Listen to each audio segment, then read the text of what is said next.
Talking financial organization and a professional practice does not have to be boring. Are you ready for a few money in, money out ideas? It's Susan Gunn coming directly to your head to make you think. Can you handle the truth? Because she is known for being energetic, laughs a lot, and gives honest, sometimes direct, but always practical advice. It's time now for Money In, Money Out. According to the Urban Dictionary, incestuous amplification is the reinforcement of ideas and or beliefs that occur when like-minded people communicate with each other. Some would call it brainwashing. Some would call it persuasion. Some would even call it education. But when a group of people repeat the same tasks, accepting those tasks as the normal standard procedure, even during non-normal times, this could be conceived as incestuous. The limits of this mindset could be damaging to the business by not thinking outside the box to set that business apart from others. Every small business has experienced hurdles in growth strategies and sustainability during their business life. A business survives by growing. The better grounded the business platform of any business, the better it will survive any economic downturns.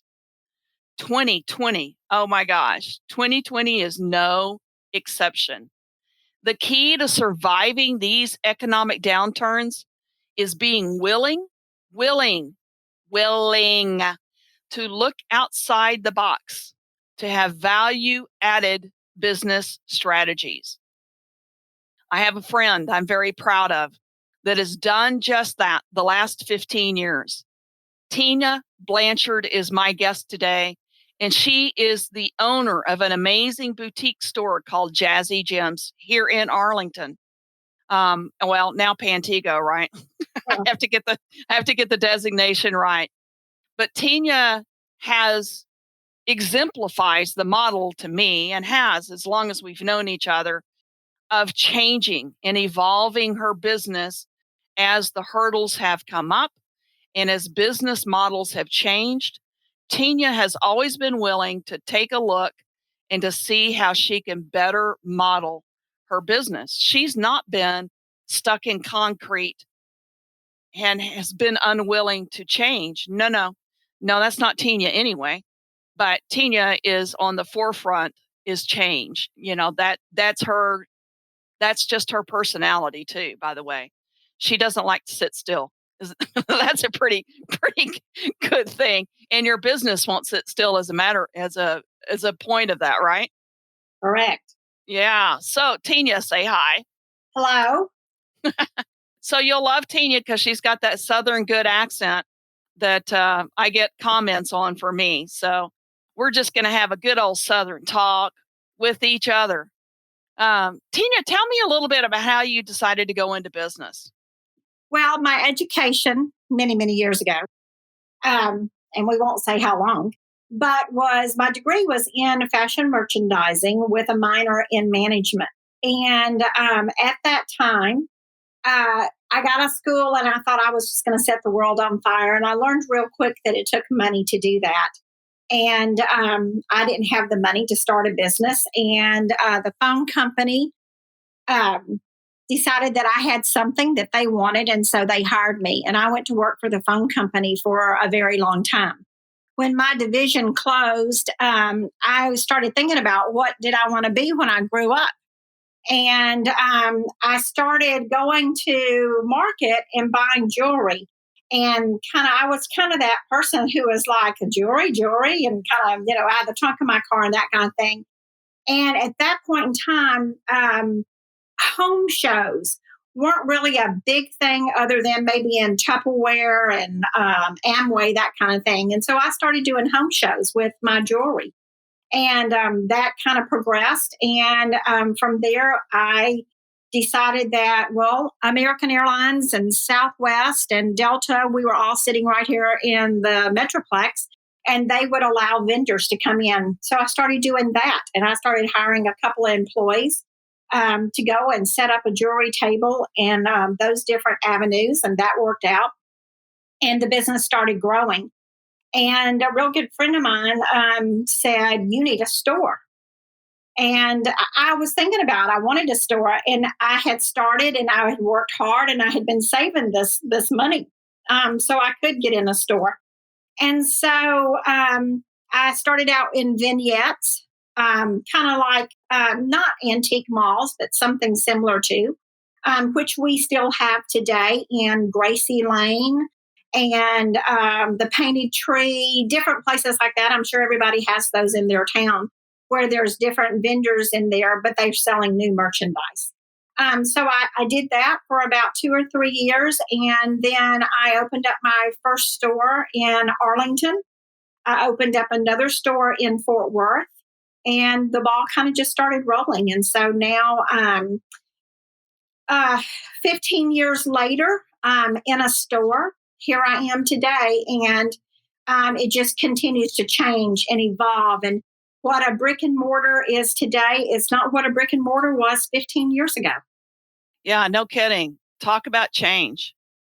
What are, in fact, let's talk about that. What is something that you didn't do 15 years ago that you do now? 15 years ago, I thought it was all about that personal touch, and I still believe that, but to the point that I would handwrite my tickets. So when someone brought something to the counter, I would have this conversation going with them and handwrite that ticket, and could stop at any point, go take care of something else with them, but it just kept that conversation going. So therefore, I had to do everything manual. I had to count the inventory manually. I had to, there was no such thing as a POS system or that type thing in my life. Everything was done manually. Well, as of today, that's not the case. Now, I still keep that close contact with my customers, and I can still talk to them when they come to the counter, obviously. But I'm inputting everything into a POS system. And it's taking care of my inventory. It's figuring my taxes. It's figuring the discount if I'm giving a discount that day, instead of me having my trusty little calculator. That makes it a whole lot easier. Not only that, but I know that you did the math in your head many times too. So that's a little bit more accurate than doing the math in your head. Though, still really good for us to do math in our heads. Absolutely. So hindsight, you know, 2020, oh boy, 2020 has just been amazing for all of us, right? So, in so many ways, 2020 the year and 2020 hindsight. yeah, no kidding. I mean, what things did you already have in place? Because you started making changes. I mean, you have evolved technologically. Like what you were saying. You had already evolved from handwriting your tickets to having your POS system, not, your point of sale. Some people have a different abbreviation for POS, Right. but it's a point of sale system. And Exactly. so you had already evolved to that and put some things into place. What are some other things that you had already started thinking about and doing that you could kind of see? Because I will tell you, Teenya, you're like one of the people that I know has always been able to see futuristically and to be able to make good business decisions on where you just know your business that way. Well, one of the things that I had started doing already is I'd really been watching a lot of these, you know, well, let me go back. First of all of a sudden we had Facebook. Then all of a sudden we had Instagram. Started seeing a lot of social media. And, I never thought that I'd be on social media, but I am definitely on social media. I saw a lot of advertising on social media and tying all your social media together. And in a lot of cases, doing away with that hard paper magazine. I'm not saying it's a bad thing. I'm saying it's really a thing of the past. Newspapers, magazines, those are a thing of the past. And so I really started advertising on Instagram and Facebook. It's free. And I could put out there exactly what I wanted to, exactly when I wanted to. We were having a slow day. I might take a picture of something, say it's a flash sale, put it out on Oh, Instagram. yeah. And within 15 minutes, I'd have somebody walking through my door looking for that. So that's probably the first thing that really started changing with your retail brick and mortar. The other thing is that I really wanted to be online, and I didn't quite know how to get there. I would start it, I would read about it, I would go through many, many different companies. I would start following different stores throughout the United States, kind of and following them on social media. And that's not a bad thing. I would always follow stores in other states, in other towns, kind of seeing what they were doing. And but I wanted to be online. I wanted to have an online store, and so I started researching the online companies. And I had not quite made that decision up until probably about December 2019. And I finally decided to make my decision, and I went with a company called Shopify. I went with them simply for this reason. I'm 61 years old, and I'm not that technical. And so I also did not, it's so important to me to always know more than what my employees know. In my industry, I hire a lot of either stay at home moms or girls that have retired, maybe retired school teachers, but then I have college girls too. And these college kids are like boom, boom, boom, boom, boom on the social media and on this network. And so I started taking tutorials at night, everything I could learn about online sales. Well, then Amazon hit and was starting to hit really hard, and I didn't want to get left behind. And Shopify was a company that I went with that was easy access. The other thing I liked about them is they had an 800 number, and I could call them and they could answer any question I had right then, and they could go into the system at the same time that I was in the system and walk me through it. That's awesome. And that's so important, because it's one thing for someone to go into your system and fix it, and then you move down the road. It's another for you to be there and learn how they fixed it so you can fix it next time. And there will be a next time. So we were just on the cusp of just putting one, two, three things online, and kind of getting that up and going. We were doing pretty good February 1st. And then come March the 17th, we got the word that we were non-essential business, stay home, close your door. And yet I had just received over $60,000 worth of spring merchandise. What the heck was I? Oh, wow. So we'd taken that step, and I had my trusty little iPhone, and I started snapping pictures of new merchandise. And the other thing with this system is that you can take a picture on your iPhone and you can upload it on your website from your iPhone. So I was pumping that out as fast as I could. And then I utilized that social media and made sure that people understood our door may be closed, but our online store is open 24/7. Then how do they get the merchandise? Well, I offered a free ship, and the company I went with was able to give us discount shipping. And so we offered porch pickup and free shipping. And really, that's what saved me during this stay at home order. Wow. Wow. Yeah. Well, and you have always been really good with your Facebook. So Teenya has a Facebook page, business page. So it is Jazzy Jems, right? It's Jazzy Jems. It's JAZZYJEMS, Pantego, Texas. And then my Instagram page is Jazzy Jems. And you can see the little icon. It's a red-headed girl in the back of a pickup truck. And that's Teenya. Since you haven't seen her. She's one of my many redhead friends, but a prominent one. So one of the things I wanted to ask you though, because we would do breakfast in the mornings, when I would hear about these flash sales on Facebook. And that just so intrigued me. You actually encouraged me to do some Facebook ads. Were you doing any Facebook ads now, or are you just because you have quite a following?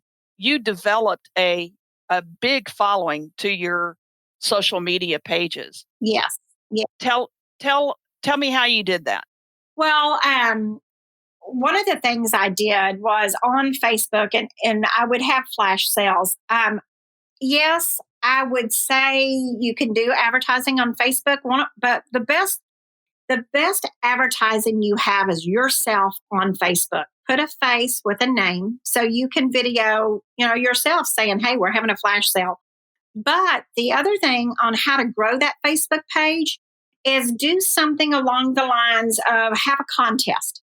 And it could be a contest that they tag or they like your page, and then they tag three other friends to like your page. And when their three friends like your page, because you'll get a notification of that because you see where they tag them, then you enter their name into a contest. And then you let that run for 5 days. Well, you've gained all these followers through this. And then they start seeing what you're posting every day. And then you get Wait. Well, I'm sorry. Did you say posting every day? yes, posting every day, posting multiple times a day. On social media, it's really kind of funny the way Facebook and Instagram works. You may not always show up on someone's page when you post it. It has to do with the rhythm of the pages. So I'm a firm believer in posting 6 to 8 times a day. Get your name, get your product in front of that customer. Now, the way this works is that people are scrollers. And there's different age groups. So if you're in, let's just say the 50 and above, you're a scroller. You don't necessarily like it. You don't feel the need to comment on it. You're just going to scroll. And a scroller is somebody who's just looking at the pictures. Well, you want a scroller because you want them to see your picture.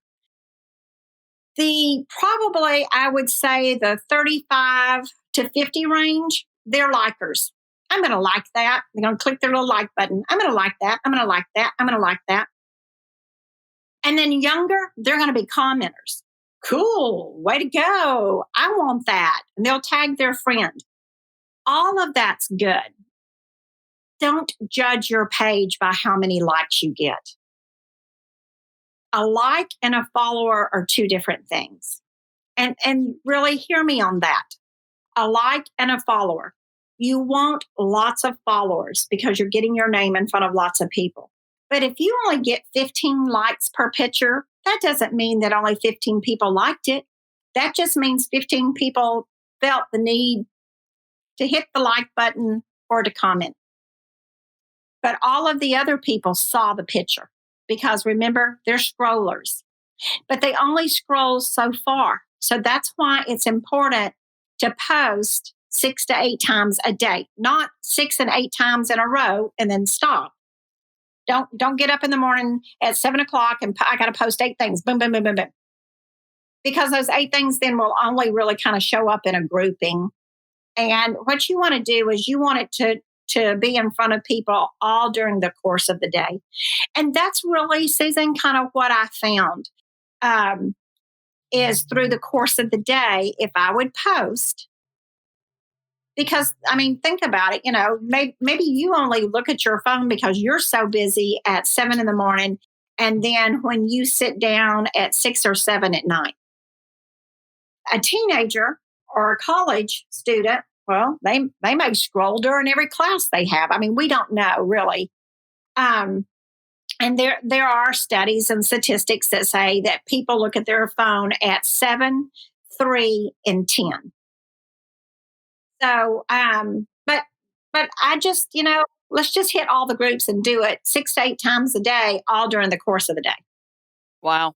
So my industry typically doesn't like to do social media. So it'd be interesting to see how that translates to the dental industry because they need the followers.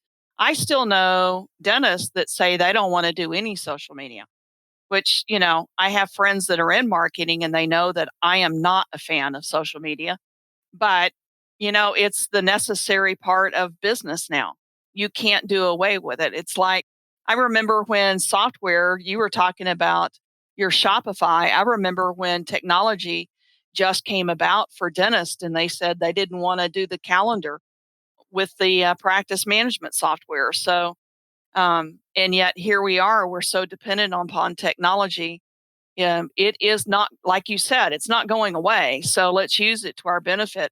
But I'll tell you what, Teenya, from my perspective, your whole success in the last 15 years is built upon your personal touch, your customer service, the way that you learn your customers and you know their names and you always go the extra mile in serving your customers. So I have to tell you something funny, and I didn't tell you this because I wanted you to hear this. Teenya has shields that are very comfortable in their eyeglasses and shields. And I think do you have those on your website? I do. Okay. So they're shields and they're comfortable. And my nephew has a rather large head. I'll just say he's big headed. Oh, wait. No, it's a large size. I'm talking size head. But he has a hard time finding things to fit him. And he knew that that's the band with the shield would not work well. And so I saw what Teenya had and I ran down to her store and got some and brought them back. And oh my gosh, they fit amazing, amazing. And so I went back and I bought some more because I have other friends that were interested in them. And I bought some more and brought them back. And Teenya had individually wrapped up each one in tissue paper. Okay. BJ saw that and he went, seriously? And I said, no, but think about who Teenya is. And he looked at me and smiled and he goes, oh, yeah. So, yeah, this is Teenya. So, I mean, they're just face shields, whereas any other business might have just thrown the face shields into a bag, a shopping bag, and called it a day. But Teenya goes that extra and does what boutiques used to do and stores used to do, and to put wrap everything up in tissue paper. I don't think I've bought anything from you that wasn't wrapped up in tissue paper. That's kind of a signature thing for you, but it also tells me that you care about the customer and you want them to realize what they're getting is valuable. And that's that extra touch. So I had to tell you about what BJ said because it was pretty funny. Yeah. One thing that we try to do, or that this is the way I train everybody that works here, is that when someone walks through our front door, we greet them. Good morning. How are you? Thank you for coming to Jazzy Jems. We greet them. We make that eye contact. We do that for several reasons. Number one, it's a personal touch. Number two, when you make eye contact with someone, if they are coming in for, being in a retail situation, if they're coming in for ill will, they're going to think twice about that because we've made eye contact and I can identify you. The other thing is that if you order something from us online, we give it a special touch because we write a note on every outgoing order that we get. A personal handwritten note. It's a personal handwritten note. Wow, Teenya. Thank you for your business. Thank you for your support. Your order made our heart dance. And then we put shredded party paper in it. And I'll tell you why we do that. Number one, it's a personal touch. And people know that I went the extra mile. I write each note. Wow. Not my employees. They don't sign my name. I write each note. So that's important. Plus two, it's very important that I know exactly what's happening in my business. The second thing is that what we found, and this might not pertain to the dentist industry, but when someone orders something online, they order it, they pay for it, and they have to wait a couple of days for it to ship. So it's really like they didn't spend any money in their mind, how that goes. But when they get it in the mail and they open it and there's that fun shredded paper, it's like, whoa, somebody sent me a present. Where's this from? Jazzy Jems. So when they are thinking about ordering again, it became a fun package to get. And then they received that handwritten thank you note, and that became even more. So that's one reason we do that. I'll tell you something funny, Susan. I go to a dentist here in town that also does a little something special. Every time I leave his office, I get a text from him. Now, I've never asked him if it's from him personally, but it always has his name at the bottom, his first name. And I think that I'm special to him. Now, I know that I'm really not, but in my mind, I kind of think I am. And that he would, but he sends me, I get a thank you text. Thank you for coming in and seeing us today. And that makes me feel good. Yeah, I mean, it's that. Him. I think I told you one time that I saw a Facebook post that one of our friends had posted that they were never going back to that dentist again. And it was because no one greeted them. No one, it was amazing. And I'm like, okay, I hate to hear that because I'm extremely protective of my industry, but it seemed like that office didn't get it. But then you take somebody like Dr. Schroyer, Dr. Schroyer. Mm-hmm. And so Dr. Schroyer's office, so that's a shout out to him, is a oral surgeon here in Arlington. And he was amazing with my mom at 96 years old, who could be a little, cantankerous sometimes. And she had some pain, and his whole office treated her like she was the queen. Mm-hmm. From the moment that she got there till the moment that she left. I mean, it was amazing.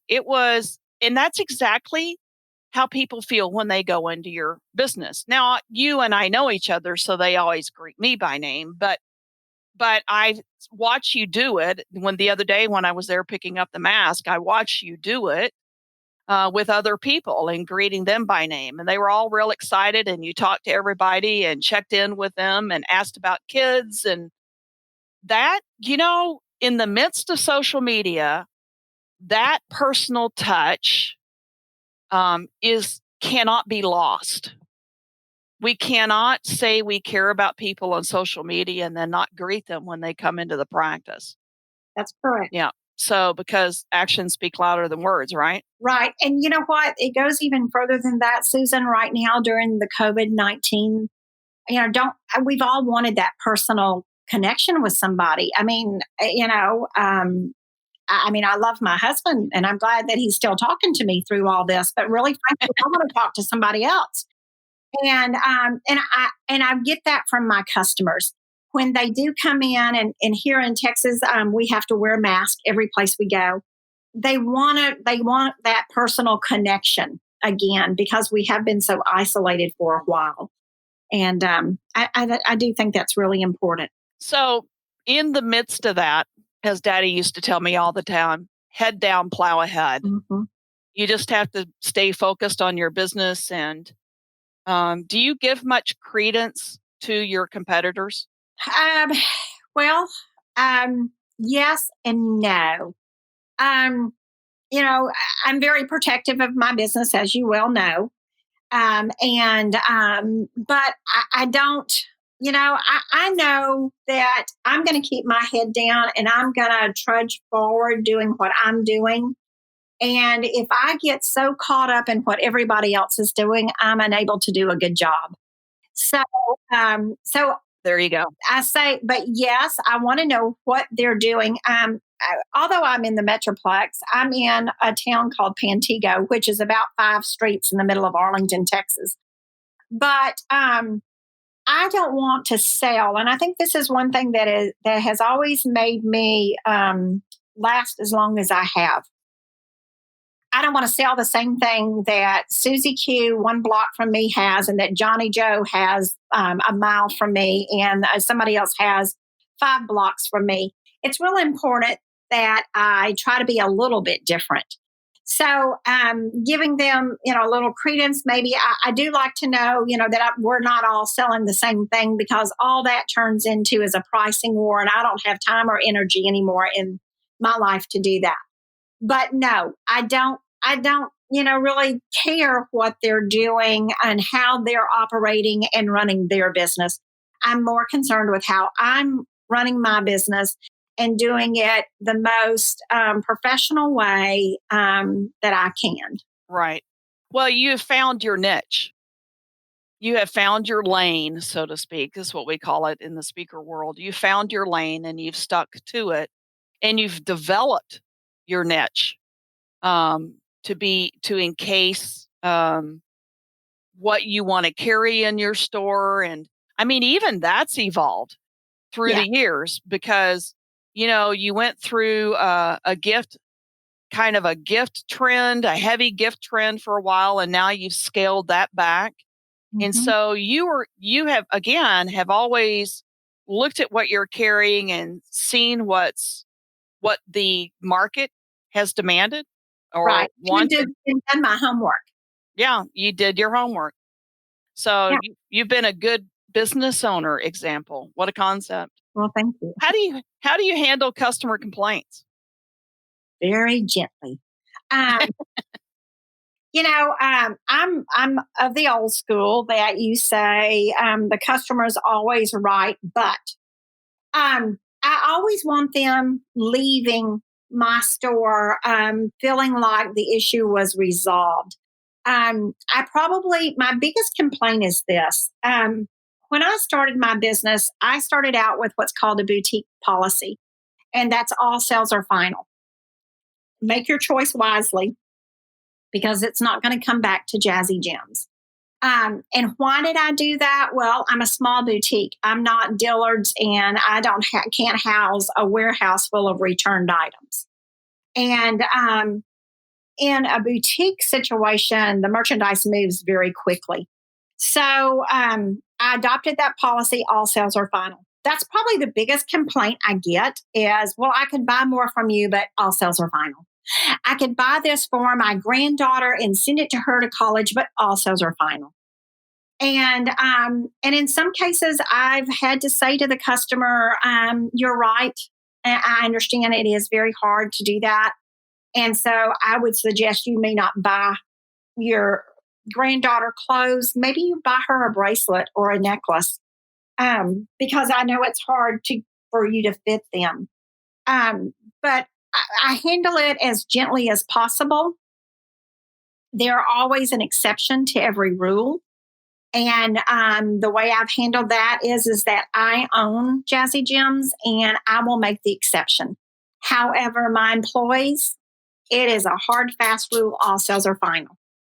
So if that person comes in and now, granted, if we've sold them something and it had a hole in it or whatever, absolutely we'll exchange it for them. But if they bought it and they sent it to their granddaughter and she wadded it up and threw it in the corner of her dorm room, and then she decided it didn't fit or she didn't like it and she sent it back to her grandmother 10 days later, I'm sorry, we can't do that.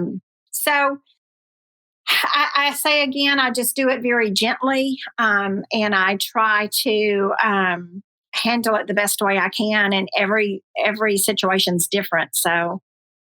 So having a very concise method of handling customer complaints, and just the fact that your all sales are final is, having it known. I mean, what more can you do? So that's really cool that you handle your own customer complaints.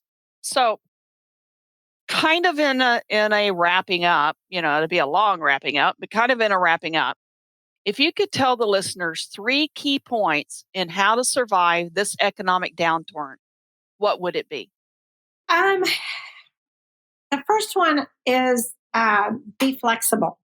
And what do I mean by that is is don't be so set in your ways that you don't think you can change, because trust me, you can change.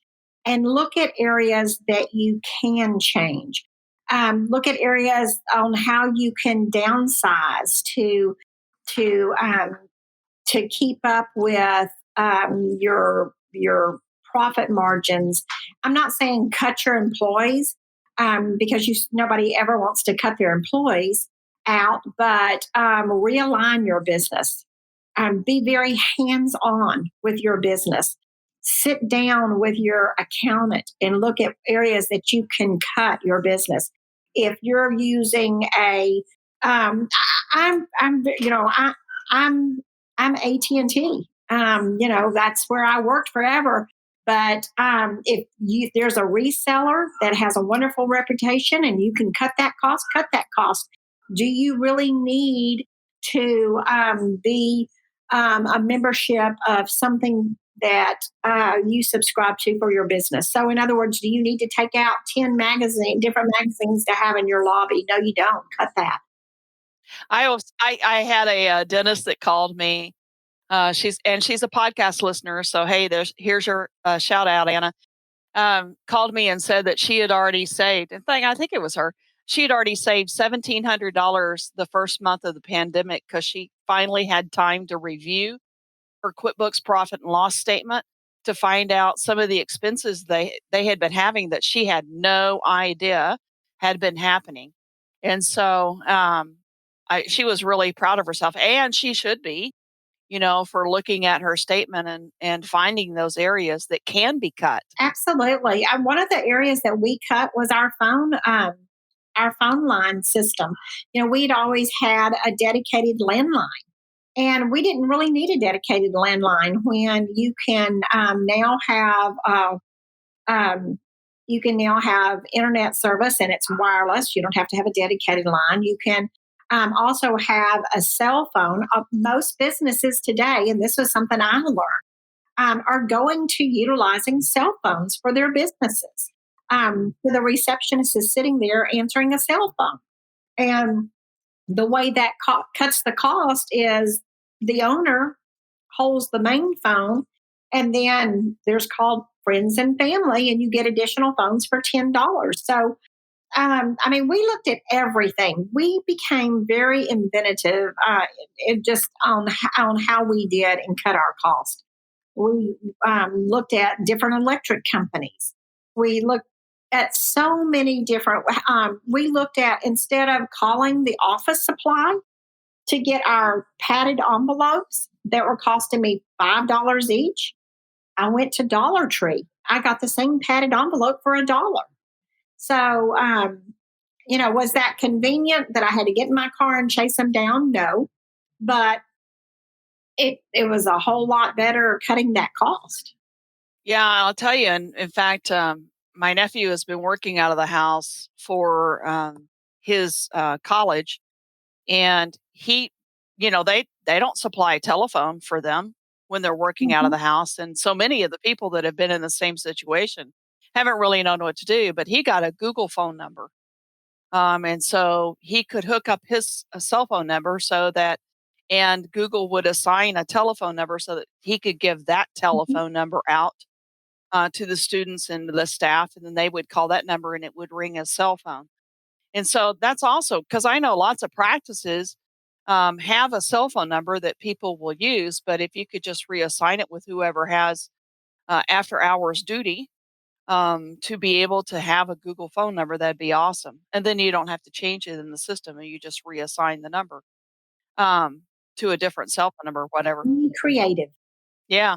Yeah, no kidding. All right. So what would be number 2 then? Number 2 is be open-minded. Don't always say, no, we can't do that. No, that won't work. Be open-minded. Listen to other people's ideas. Go online and see what other offices are doing. You just be open-minded. Sometimes we get so stuck in our little cookie cutter world. And let me tell you, we're not in a cookie cutter world anymore. So, no way. You just cannot get so stuck in your ways. Well, we've done it this way for 10 years. Well, if you've done it that way for 10 years, you might need to change it, doing it anyway. Yeah.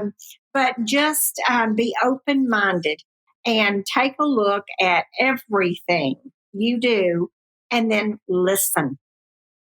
So my two favorite quotes are insanity is doing the same thing over and over again and expecting different results. So that's one my favorite Yeah. one. And then the other one is only a fool thinks they know everything. Mm-hmm. And I meet lots of fools in business that think they know all of the answers and they choose to be the ones talking all the time instead of being the ones to listen. And you learn a whole lot more by listening than you do talking.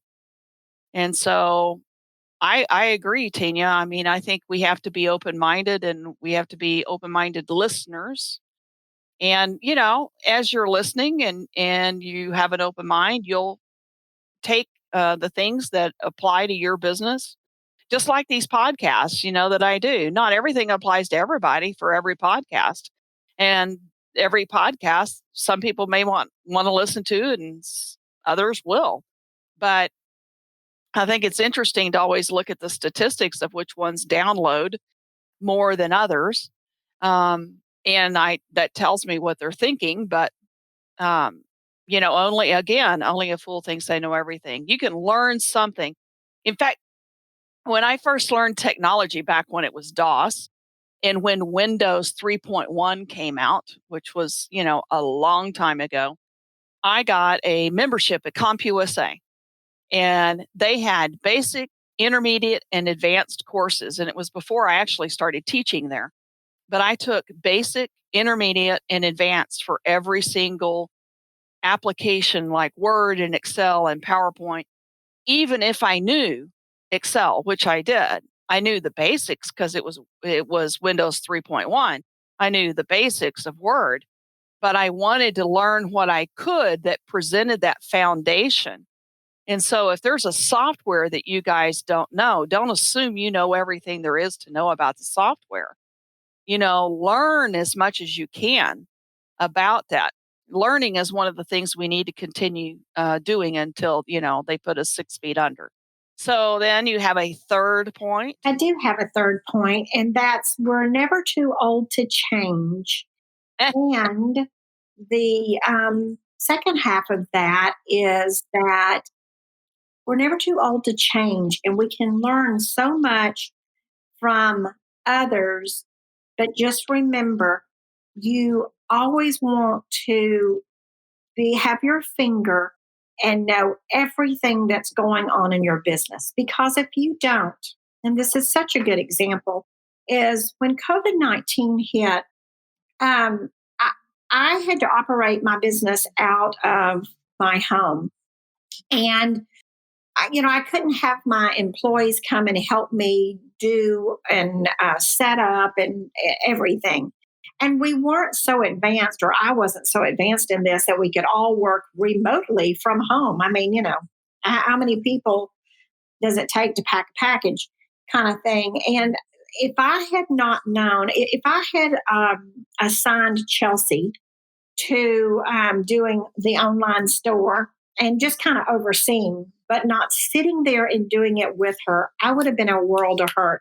If I had allowed Beverly to handle another portion of it and just oversaw what she did, but had full confidence in knowing that she was doing it, I would have been a world of hurt. So know every aspect of your business, because at any given time, as COVID-19 has shown us, that you may be the only one that's able to do it. Yeah, or at least, when everybody else falls away, then you're the one that should know the finances. Absolutely. That's a biggie. That's a biggie. I once had a client that said he was one of the early users of EagleSoft, which is a practice management software that's used in um, dentistry. But he said he was one of the early implementers of EagleSoft. And I said, "Oh my gosh, you must be an expert then." And he goes, "Oh no, I don't use it. My team members use it." And I went, "What?" He goes, "Oh yeah, I don't know. I don't have a clue." I said, "Okay, that's not very wise." You should know how to use this software. But anyways, just to I totally get that. Sure. I mean, I don't do my books. I mean, I had two other people working on the books, and um, one of them, handled all the taxes, and the other handled the day to day daily sales reports and that type of thing. But at the end of every week and at the end of the month, we would sit down, and I had if that person had walked out of the door that day, I could have done their job. I knew exactly where every penny was going. So therefore, I could look at it and say, okay, we're going to cut this cost, we're going to move this, and we're going to quit doing this, and we're going to do this because it's a little less expensive. Um, and that was so important because within a week, I mean, I was cutting costs like crazy before the next set of bills had come up. Yeah, and I will say you really have to love your job to make it through a pandemic. I mean, Yes, it really you does do. align. Having had what has happened to us this year has made so many people decide A, they don't like working where they work, or B, they don't like the business that they have. Um, and you and I both are in great positions that we love our jobs and that we're passionate about our jobs, or I don't think we would have been sustained, No, quite frankly. something that happened to me during this was my lease was up, and I could have stayed in the same location that I had been in for 15 years. I mean, that probably, most people would have said, "Oh my gosh, why did you move your business?" We people know where you are and that type thing. Well, I did have to move my business. It was a wonderful time for me to try to downsize a little, or more, not downsize as much as kind of restructure. So I had half the business doing online and half of the business as a walk-in retail. But the whole point of me saying that is that you don't have to air your dirty laundry to people. You can take a lemon and turn it into lemonade, and it's all how you market it. And marketing is so important because I took a store that was on a main street here in our town, and in my business, retail it was going to kind of a warehouse type look anyway. And I moved my business 1 mile away, but on a side street in a warehouse. So I went from this really flashy store to a warehouse. And, there were a lot of raised eyebrows, but it was how I presented it, that this is the hottest, greatest thing in retail. And we did a lot of can't wait for you to see this. We've got a secret. It made it kind of a game out of us moving. And of course, we had that opportunity because everything else was shut down anyway. We could kind of do that, but we did it all through social media. So we built such anticipation. So when we did open our door, we were still under not under quarantine, but we were under having fewer people in our store. We're only at 50% capacity. So I did a virtual grand opening. I had 9 come, That's awesome. and we gave we shot off confetti at the grand opening at the door. We filmed everything. It was live, and we gave a complete tour of the facility. And then we did a toast at the end with Corona beer. We just made it a fun grand opening, even though we didn't have lots of people there as we have had in the past. That's so completely you, totally you. Yeah, it's all about marketing. Marketing is huge. Yeah. You can dress a You pig know, up. Tanya, what do you think as a business owner? What do you think your strength is?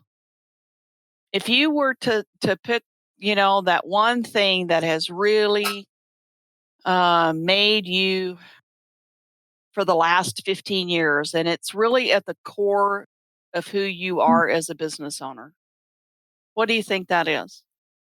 My strength is that I've never given up, and I've always kept a positive attitude because I've always felt like things happen for a reason, and for every door that closes, there's another door that opens. and I'm willing to walk through that door. There you go. Daddy always said that there's might not be a door, it might be a window, that you have to look for both. But but kind of feels that way this year. I've thought so many doors have closed and things, but there's been lots of windows. So it's been very interesting to explore. But I am so glad that we got together today. I think you have offered the listeners so many little tidbits. If anything, they've learned about your online sales, which I definitely want to plug because there's some really cute things on there. So the website is? It's jazzyjems.com. And remember, Jazzy is with a J and Gems is with a J. There you go. And so you guys check it out. It's really cool.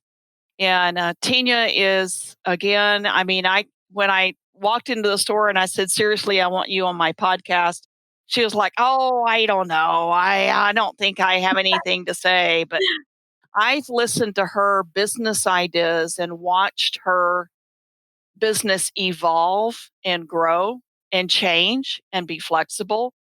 And as Virginia said a few podcasts ago, we have to learn to be nimble during these times. And Teenya is a great example of being nimble. And for every time, every economic downturn that we've had and the times that have happened. And so thank you, Teenya, for being on our podcast and offering out-of-the-box solutions that maybe somebody hasn't heard before and, or is encouraged to try. Thank you so much, Susan, for having me. And anybody that wants to follow me on Instagram and that you've heard the podcast and you start following me, give me a shout out and let me know that you're a new follower from the podcast. So, there you go. That'd be kind of cool. Thank you so much. Yeah, it's fun. I've really enjoyed it. And so as my wrap up, I just want to say, I hope that you've been encouraged today. I know that business is weird this year. I'm just going to try to bring some different people in to interview, to kind of encourage you business owners out there that are struggling and just need that little word of encouragement. Because like Teenya said, she is an encourager at heart. And that's what she wants to do. So you guys take care and have a great rest of your week. That's a wrap for this podcast of Money In, Money Out. Thanks for listening. Be sure to write down the most valuable tip you learned today so you don't forget it. And remember, you can find out more about all the valuable books and services Susan has to offer at www.susangunsolutions.com.